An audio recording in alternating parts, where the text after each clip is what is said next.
Okay guys, જો હું કહેતી હતી ને કે ઉપર કઈ રીતના આ લોકોએ ગોઠવ્યું છે, તો આ હમણાંનું બનાવેલું છે, પણ એનાથી આપણને આઈડિયા આવે કે ભાઈ અહીંયા મોટા 2 પિલર નાખે સામે અને એના ઉપર આ નાના નાના જે પથ્થર દેખાય છે ને કે જે થોડા નાના હોય એવા આડા ગોઠવ્યા છે. અથવા તો બીજું પ્લાન બી એ લોકોનો એવો હતો કે 2 મોટા પથ્થર નાખી દે. ધારો કે આ પથ્થર નાખ્યું છે ને આ પથ્થર નાખ્યું છે, એના ઉપર લાકડા ગોઠવ્યા છે, લાકડા ઉપર પછી ઝીણા લાકડા ગોઠવ્યા છે, એટલે કમ્પ્લીટ એનું છત રે, પાણી બાણી પડે નહીં એ રીતના. એટલે બહુ સરસ આ લોકોએ ગોઠવણ પાડી છે. પછી જો ઉપરનું પાણીને બહાર રાખવા માટે પણ આ લોકોએ કેવી અરેન્જમેન્ટ કરી છે. આપણે જેમ પાઇપો લગાવીએ એ રીતના પથ્થરની એ વસ્તુને ડિઝાઇન કરી છે. પિલર જે બનાવે છે ભાઈ બહુ ખતરનાક, આખું બધું પથ્થરથી બનાવેલું છે. અને એ ટાઈમે કોઈ કાર્વિંગ મશીન નહોતા કે મોટા મોટા મશીનો નહોતા કે એને ઊંચા કરીને કટ કરી દે. આ બધું જાતે લોકોએ કરેલું છે.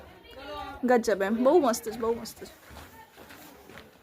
જો જૂના જમાનાનું કડીવાળી ડેલી છે.